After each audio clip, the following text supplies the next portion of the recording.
இந்த கோழி குஞ்சுக்கெல்லாம் வந்து எப்படியா மூக்கை இப்படி தேய்ச்சிச்சின்னா அப்போவே டைஜஷன் ஆயிருமாங்க. அதனால தான் இவ்வளோ வெயிலையும் இற தேடிக்கிட்டே இருக்குது போல இருக்கு. இதில் காக்கா வந்து ஒரு சவுண்டு கொடுத்தா அவங்க மம்மி ஒரு அலர்ட் கொடுத்துருவாங்க உடனே வர சொல்லி. பார்த்தீங்களா எவ்வளோ உஷாராக இருக்காங்கன்னு. கோழி அதோட வேலையை சிறப்பாக பார்க்குதுங்க. நாமளும் நம்ம வேலையை சிறப்பாக பார்த்துருவோம்.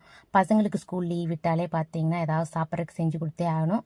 இன்றைக்கி சாப்பிட்றதுக்கு ஏதாவது வேணும்னு கேட்டால் அப்படி சரி வீட்டில் என்ன இருக்குதுன்னு தேடி பார்த்ததில் வீட் பிரெட் பாக்கெட் கிடச்சிதுங்க. சரி அதை வச்சு சிறப்பாக நம்ம பையனுக்கு ஒரு பிரெட் சாண்ட்விச் செஞ்சு கொடுத்துர்லான்ட்டு தேடி பார்த்தா வெண்ணெய் எப்போவுமே அது வந்து பார்க்கணுங்கிறதே இல்லை. நம்ம மாடு, நம்ம பால், நம்ம தயிர், அதிலிருந்து எடுத்த வெண்ணெய் தாராளமாகவே சேர்த்திக்கலாமுங்க. அதனால் எந்த சைட் எஃபெக்டும் இருக்காது. இப்போ அது மேலே வந்து தக்காளி சாஸ், டொமேட்டோ சாஸ் சேர்த்திக்கிட்டேன். இதுக்கு மேலே தக்காளி, வெங்காயம், பெரிய வெங்காயம், கேரட் இதெல்லாம் வந்து ஸ்கொயராக கட் பண்ணிக்கிட்டேன். கட் பண்ணியிருக்கிறத பார்த்து இது ஸ்கொயராமான்னு கேட்காதீங்க. எனக்கு தோட்டத்தில் வேலை இருந்தனால இவ்வளோ தான் முடியும். அப்புறம் என் பையன், என் வீட்டுக்காரெல்லாம் வந்து ப்ரெசன்டேஷன் எதிர்பார்க்க மாட்டாங்க. டேஸ்ட் மட்டும் தான் பார்ப்பாங்க. அது அழகில் ஒன்றும் இல்லைன்னு சொல்லிடுவாங்க. அதனால் பிரச்சனை இல்லை.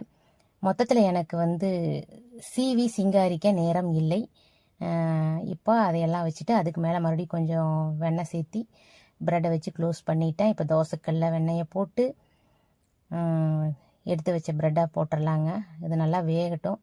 ஒரு சைடு வந்தோடனே அடுத்த சைடு திருப்பி போட்டு 2 சைடும் திருப்பி போட்டு நல்லா வேக வச்சு எடுத்துக்கலாம். இந்த லீவில் வந்து பசங்களை சமாளிக்கிறது கொஞ்சம் கஷ்டமாக தான் இருக்குதுங்க. நீங்கள் உங்கள் வீட்டில் எப்படி சமாளிக்கிறீங்கன்னு தெரியல. அதாவது சாப்பிட்ற விஷயத்த சொல்லிங்க. மொபைலு இதிலேருந்து பசங்களை டைவெர்ட் பண்ணுறதுக்கு கொஞ்சம் மாற்று வழியில் நம்ம தேட வேண்டியதாக இருக்குது.